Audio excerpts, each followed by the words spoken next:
Okay, we are going to go into 5.3 today. I know we're doing this chapter out of order, but we are going to be working with 5.3 today.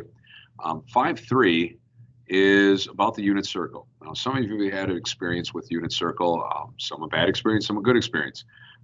I'm going to show you a way of dealing with unit circle that I hope makes it so you understand it and you don't have to memorize it.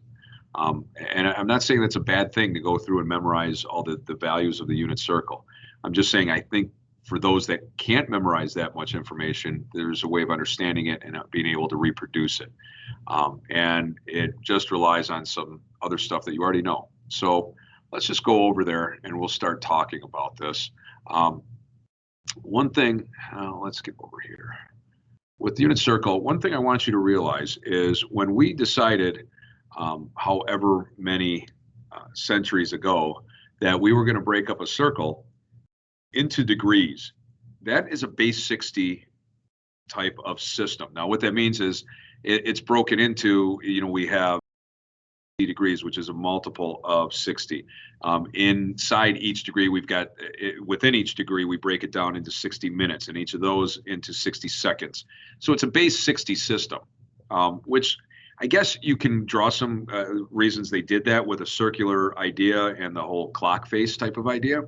But in reality, it's arbitrary. It does not have any relationship to lengths of measure. And so when we start trying to find values, trig values that are supposed to give us lengths, when we start using it in that mode, we fall short with degrees. And that is where radian measure comes in. When we start talking about radian measure in the unit circle, all right, when we start talking about radians, when we deal with radians, the nice thing about it, and the reason mathematically they're so utilized so often, is they have a direct relationship between length or measurements of length and the angle of a standard position angle, so to speak, let's say. And by that, what I mean is this. We know that we have, when we go all the way around a circle, we have a circumference, yes? And you know that circumference is equal to, and we can call it 2 pi r, or d times pi, right? Pi times diameter. You've seen it a couple different ways. But what you get from this is a length, right? Now, think about why these units are in here, this 2 pi and pi. Those are radian measures, and there's a reason for this. Because if we start to break up this circle in any way, what you find is this length around is related to, well, think of what 2 pi is. 2 pi is one whole rotation around, right? For those that have had any experience with radians, one whole rotation is 2 pi. So 2 pi times the radius will give us the circumference. So what that's saying is that those measures, these actual measures, so when we talk about a unit circle has a radius of measure 1, whether it's 1 foot, 1 mile, 1 inch, 1 centimeter, whatever it is. So if I put that radius in as 1, we get circumference as 2 pi. In other words, in a unit circle, the literal length around the circle is 2 pi. So it gives us this connection to length. And I'm going to continue that connection in just a little bit. We're going to talk about how we break up the unit circle. And when we do this, and again, I think most of you at some point have seen this, but I want you to just pay attention to the way I go about this. If we start breaking it up into every 45 degrees, all right, so we end up with these lines, and I'm just estimating 45 degrees. All right, so we have this. So if we start in degree measure, we would start here, right? This would be 45 degrees. This would be 90 degrees, 135 degrees, and 180 degrees. 225 degrees, and now let me move this up just a touch so we see all this. 270 degrees, 315 degrees, and 360 degrees on this side. All right, so one full rotation, we know that. What you're going to see here is if you look at what this is, as we go around this circle, again, I've already talked about the fact that all the way around the circle is 2 pi. And it seems like most people remember that. So if we start talking about radian measure, let's do this in a different color. We start at 0 radians, right? And as we go around, we come all the way around to the point where we're at 2 pi radians. So again, these breakdowns of these things, the fractions, so to speak, that you just have to know fractions. Because if all the way around is 2 pi, well, then halfway around would have to be pi, wouldn't it? And half of that would have to be pi over 2, or 1/2 of this. It's halfway there. And this would be half of that because it's halfway around this circle. So pi over 4. And this half plus another quarter. Then we go to another quarter, it's 5/4. Another quarter, we get to 6/4, which is 3/2. Another quarter would be 7/4, right? Just keep going around by fourths. And then 8/4, which is 2. Now, what I was talking about with these radians, all the way around this circle, a unit circle of radius 1, whatever unit, 1 of something, say 1 foot, would be 2 pi feet if I traveled around the outside of it. So if I travel around this distance, I would have traveled pi over 4 feet. If I travel around this far, I would have traveled pi over 2 feet, and so on. It relates directly to the radius measure, whatever unit that is. It's going to relate to this distance around. All right, so that's why this actually starts to help us being able to use radians. When I do 45 degrees, that doesn't mean anything. It's not 45 degrees around here, right? It's not a distance of 45 degrees. This is a distance of pi over 4 feet if this is a 1 foot radius circle. So it's important that you understand that. All right, so we've got that. Let's break it down further. Oh, come on, give me a break here. There we go. All right, so now we're going to break it down by 30s. We're going to go 30, 60, 90, of course, then 120, and 150, and then 180 is already there, 210, and 240, and of course 270, and 300,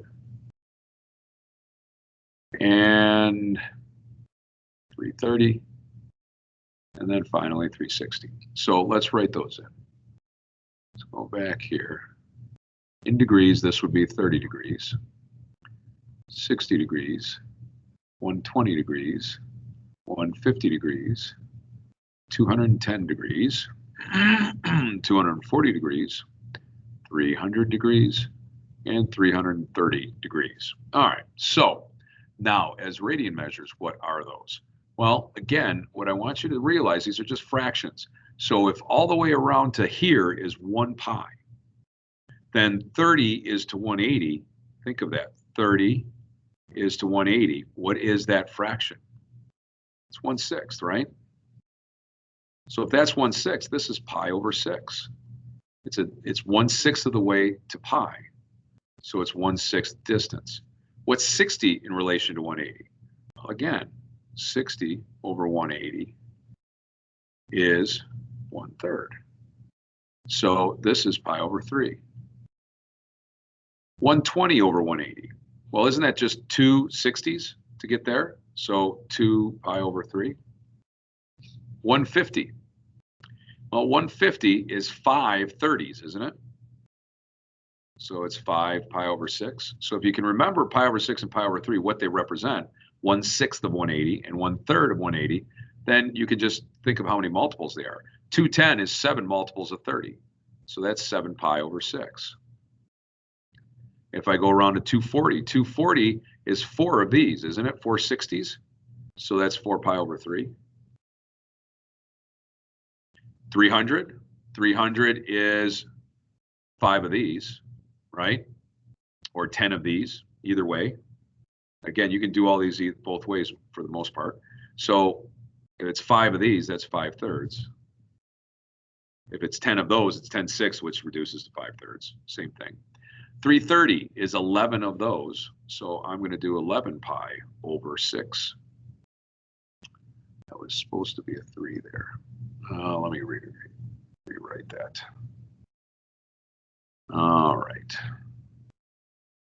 All right, so these are our fractions, and I want you to remember that. Now, what's important here is the idea of when we start to work with this, any point on this circle, we know the length of this arc. The length of this arc is pi over 6. But we can also figure out, because we can create, since this is on a nice axis system, we can create a right triangle for any of these, right? Now, if we create a right triangle for these, it allows us to do something, because this is our x value, this is my y value, and this is my theta, so to speak. This is r, the radius. So if I want any of these distances, say I want to find this coordinate, I know it has an arc length traveling around here of pi over 6, but I want its position. If I want its position as an x and a y, what do we have here? Well, we have a right triangle. So if I know any of these, I can start to, if I know the angle, which I do know, and I know the radius, how can I find the x value? All right, I know theta and I know r, and I want x. Well, in relation to this, isn't that my adjacent side and my hypotenuse? So what relates adjacent, hypotenuse, and the angle? Well, isn't that cosine? So we could say cosine of theta equals x over r. In other words, r cosine theta equals x. But what's our r value here? Our r in a unit circle, that's the big thing. Maybe I should have written that here. Our radius in a unit circle is always 1, whatever one of something, right? Just to reiterate that. So our radius is always 1. So what is our x value for this point? Our x value is always going to be on the unit circle cosine theta, because it is r cosine theta and r is 1, right? By what we just showed. Now, in the same way, if I want the y value of this point, the y position, in my coordinate axes, I can do the same thing. I know that I'm looking for the side opposite now. I have hypotenuse and the theta. So r sine theta now we'd be using is equal to, I should say, let's do this first. Let's do sine theta is what? It's going to be y, opposite, over hypotenuse. So r sine theta equals y, and that means with a unit circle, r is 1, so our y value is sine theta. Now, I can go around this circle, and every one of these is going to have position cosine theta, sine theta, because every one of them has a radius of 1, right? So a different x value, but it's going to be the same. It's going to be whatever this theta is in r. R is 1. All these are going to be different values, but they're all going to be the cosine of the angle, sine of the angle, for every position of all these points on the unit circle. All right, so we can find the position of these anywhere. And we can use this because we know the position, we can find the cosine and sine for any of these. All right, so let's get into that now. Let's start to talk about how do I find, say, cosine of 30 degrees without having to memorize it or without having to use my calculator. And I want an exact value. We're going to start talking about exact values quite a bit here. So with this unit circle, let me change colors here again. If I now want to ask you, find the exact value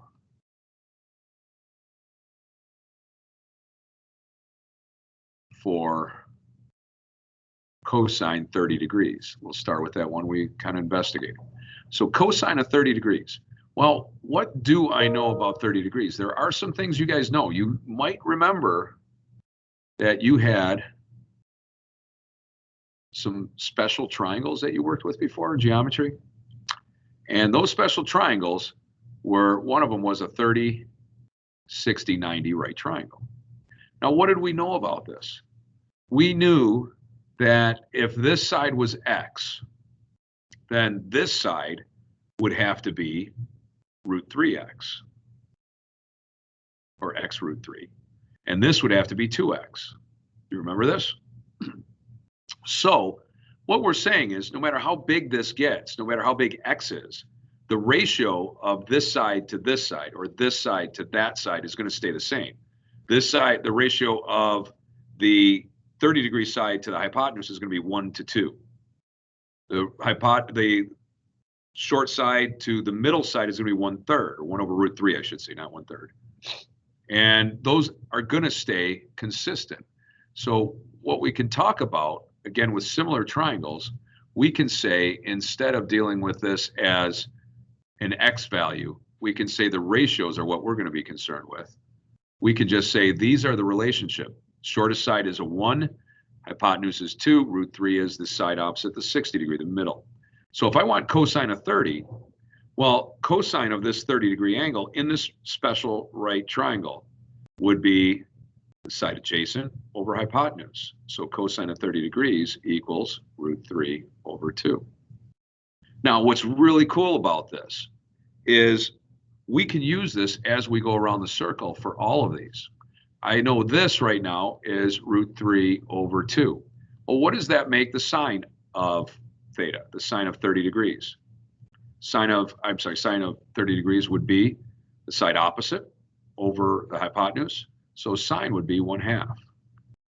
And we can keep going around the circle doing the same thing using this 30-60. If I go to 60-degree angle, 60 would be the cosine of 60 degrees. Whoops, does not want to write. Oh no, it wants to write all over the place. All right. If I have this and I want to find this one, well, cosine of 60 degrees is this angle. So its cosine is 1/2 now, isn't it? The adjacent side over hypotenuse.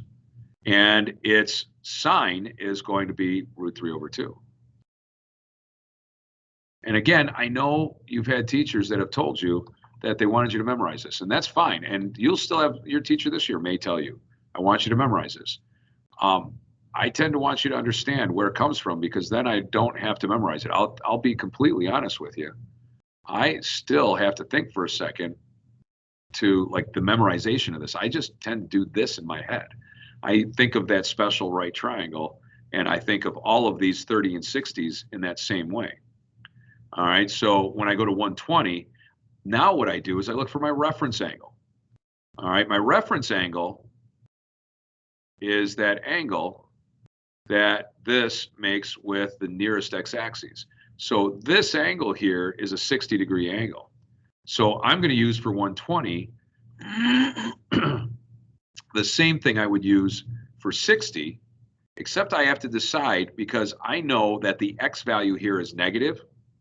So the x value here, what I do is I think of it this way, where I know if this 60, this is my 30, so this would be my 1 length, so to speak. Not truly 1, because we know it's the whole radius is 1. But in terms of ratios, this is my 1, this is my 2, and this is my root 3. So I would say that cosine, my x value, is going to be 1/2.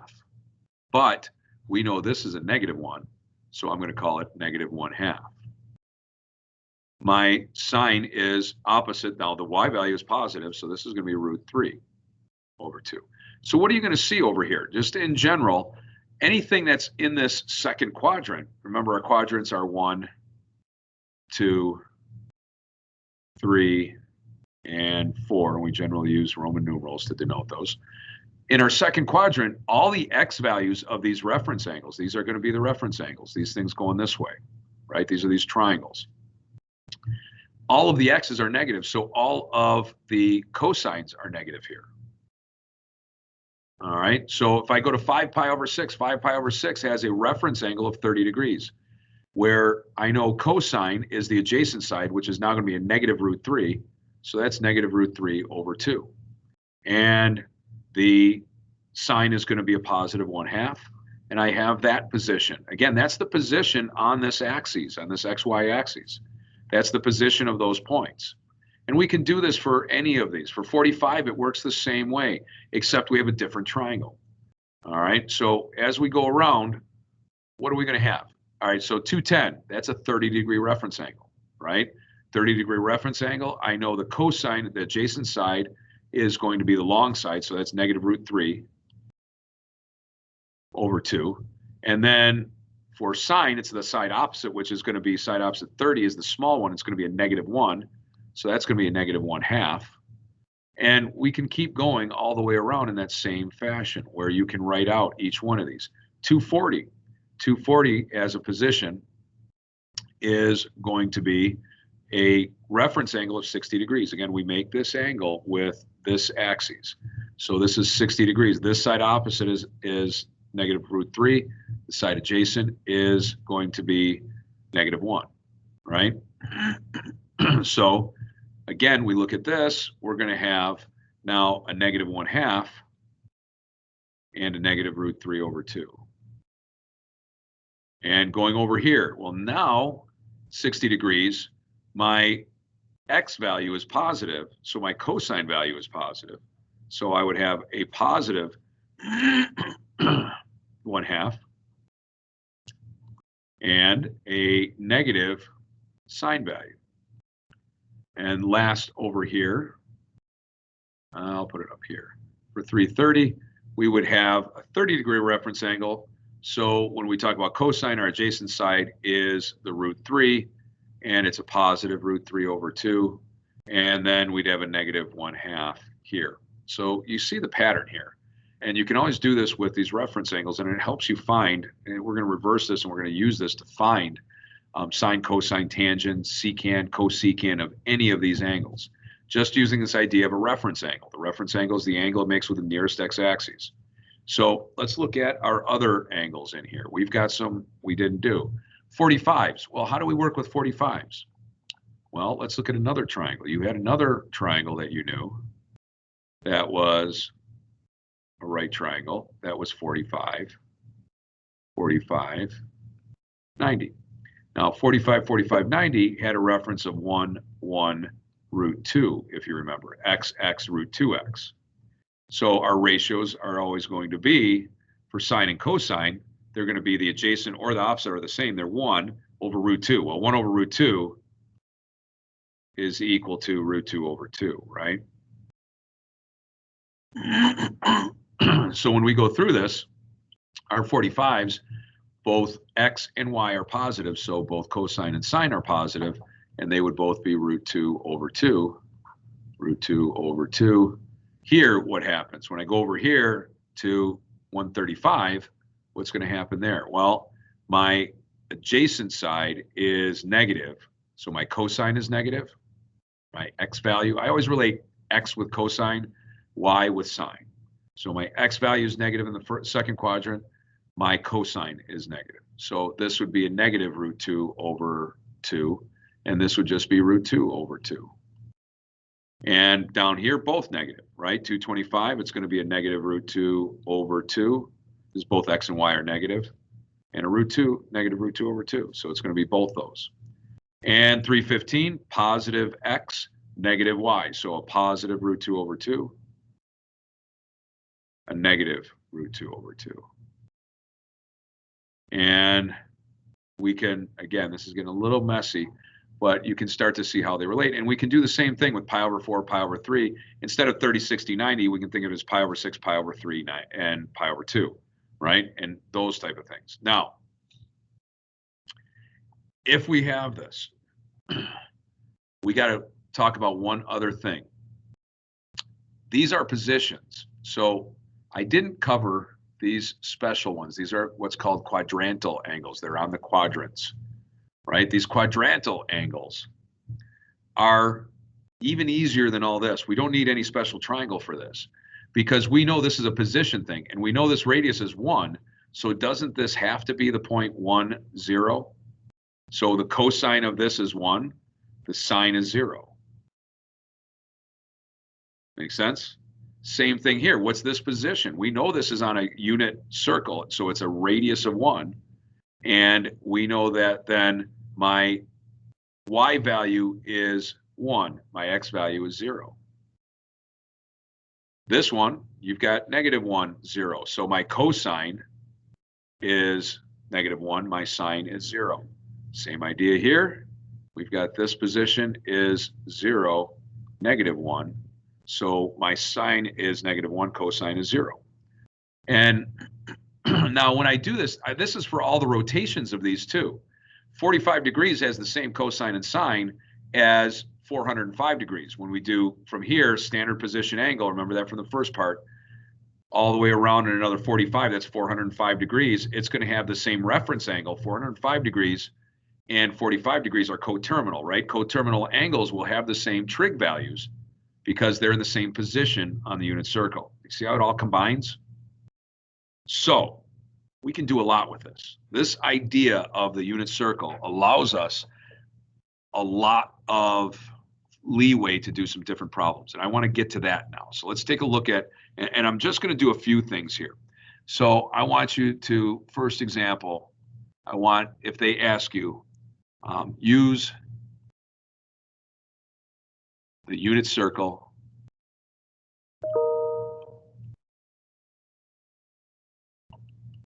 to find the value. All right, and I want you to think of it in a different way now. So what if I ask you tangent? Let's start with something we didn't even talk about, see if we can make sense of this. Let's say tangent of 30 degrees. We'll start with a degree measure. I ask you tangent of 30 degrees. All right, well, think about that. We just said tangent of 30 degrees was right here. What was the reference angle? This was 30-degree reference angle, right? So my side opposite would be 1. This would be √3. This would be 2. So my tangent for this angle would have to be opposite over adjacent. So this would be equal to 1 over √3 or √3 over 3. Get the idea? I can make a little sketch here real quickly and I can find these values. Let's go back to black. I just feel washed out here in green. Let's do cosine of 480 degrees. Cosine of 480 degrees, I'm just going to find out where that terminates. I know it's a standard position angle. So if I go around 360, I got to go around another 120. So it's over here. So what's my reference angle? My reference angle is this 60-degree angle, right? If that's 60 degrees, then this side is √3, this side is -1, and this is 2. So what's cosine? It's adjacent over hypotenuse. It's -1/2. Can you start to see what I'm doing here? So we can do this for any of them. All right, let's do secant of -60 degrees. All right, so -60 degrees. I go down here, 60 degrees. That's my reference angle, is still 60 degrees. It's positive 60. But I know this is, with 60 degrees, this is going to be my big side. It's going to be -√3. This is 1, and this is 2. So secant relates to cosine. Cosine is, again, you got to remember what the cofunctions are, right? Secant relates to cosine. Cosine is adjacent over hypotenuse, 1 over 2. So instead, this is going to be 2 over 1 or 2. All right. Again, let's keep moving. If I ask you the tangent of 270 degrees. Well, 270 degrees is down here, isn't it? And that's the position on the unit circle of 0, -1. Tangent is sine over cosine, right? Tangent sine over cosine. This is the sine, this is the cosine. So sine over cosine in this case would be -1 over 0. Everyone understand that? This is cosine, this is sine, right? Always is on the unit circle. In this position, 0, -1. So we have this. What does that mean? It's undefined. Tangent 270 is undefined. And we can do this for any of our angles. We can do this if we get into radians. Anything that has over 3, over 6, or over 4, we can do this for. Like, for example, if I did sine 7 pi over 4.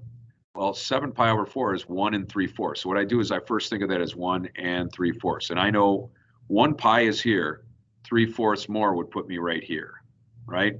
With a pi over 4 reference angle, where this side, this opposite side is -1, this is 1, and this is √2. So what is sine of this? Well, sine is going to be opposite over hypotenuse, so -1 over √2. which is negative root 2 over 2. Again, now your alternative when they say use the unit circle is to just draw yourself a unit circle and fill in all the positions all the way around, all the coordinates positions on this unit circle back here. You could fill this out all the way around like I started to and didn't quite finish all these things. You could do all of that all the way around. I prefer to do it this way. I feel like it's faster in the long run. Unless I'm doing 300 of these, I can do 10 or 20 of these faster than I can draw a unit circle. So I like to do it this way. Again, let's do another one. Let's do cosecant of, let's do a weird one, 13 pi over 3. No matter how weird it gets, 13 pi over 3 is 4 1/3 pi, right? So what is 4 1/3 when I talk about rotations? Well, that's 2 pi, 4 pi, and another third. Well, what is a third pi? That's like 60 degrees, right? Because it's 1/3 180. Remember that? So my reference angle is pi over 3. My reference angle is always going to be this. It's going to be remove the top part here and just look at pi over 3. Reference angle here is pi over 4. It's always going to be that. If it's 13/3, it's pi over 3 is my reference angle. I just got to find out where it terminates. This terminates in the first quadrant. So pi over 3 is my reference angle. This is root 3. This is 1. And this is 2. So my cosecant relates to sine. Sine would be root 3 over 2. I'm going to have 2 over root 3, which will equal 2 root 3 over 3 when I multiply top and bottom by root 3, when I simplify that. All right, so that's one of the things we can do. We can find any of those multiples, no matter how many rotations, whatever, we can find unit circle values. Another thing we can do is a problem like this. Find the values of, let's see, the 6 trig functions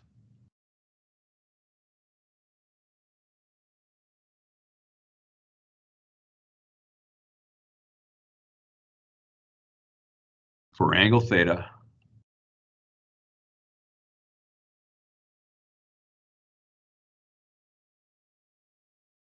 in standard position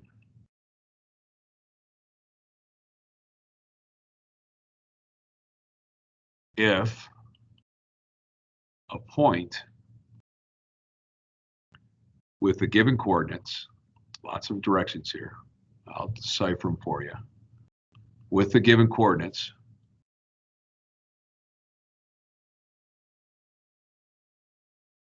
lies on its terminal side.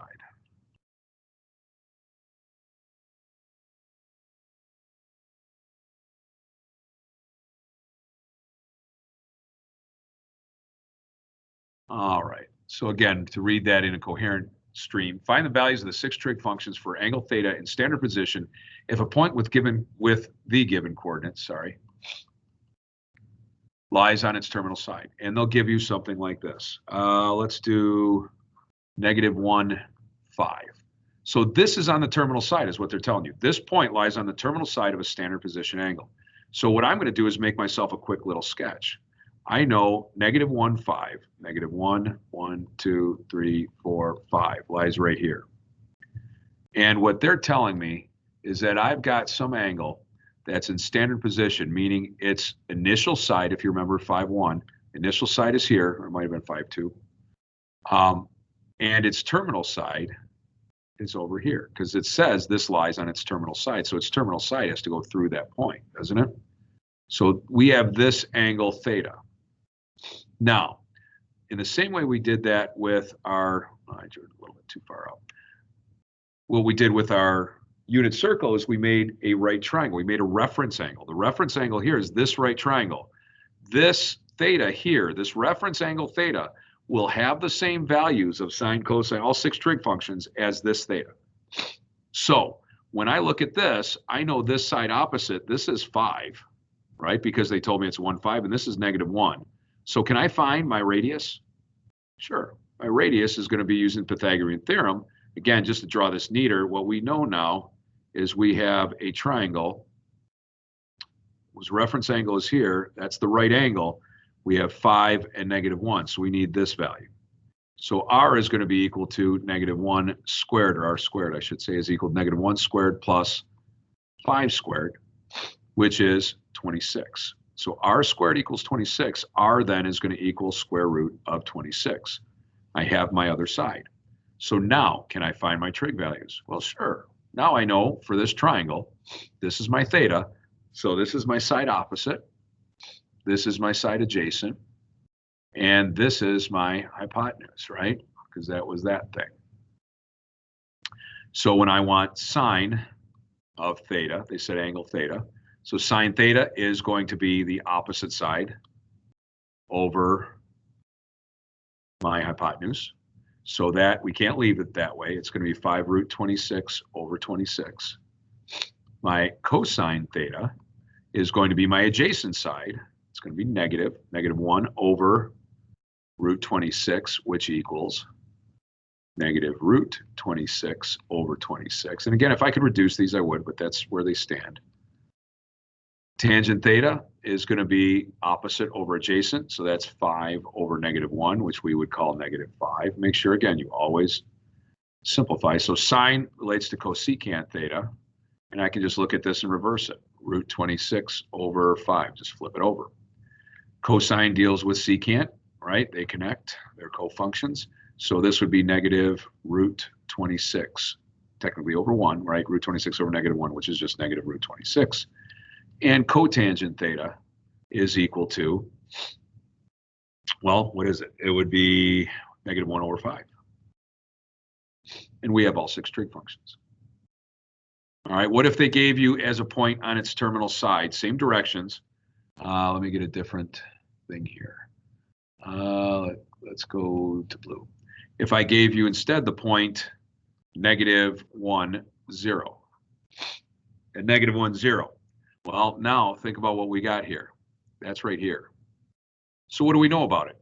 If we really want to get picky, we can say x equals -1, y equals 0, but r also equals 1, doesn't it? Because the radius, which is a distance, is 1.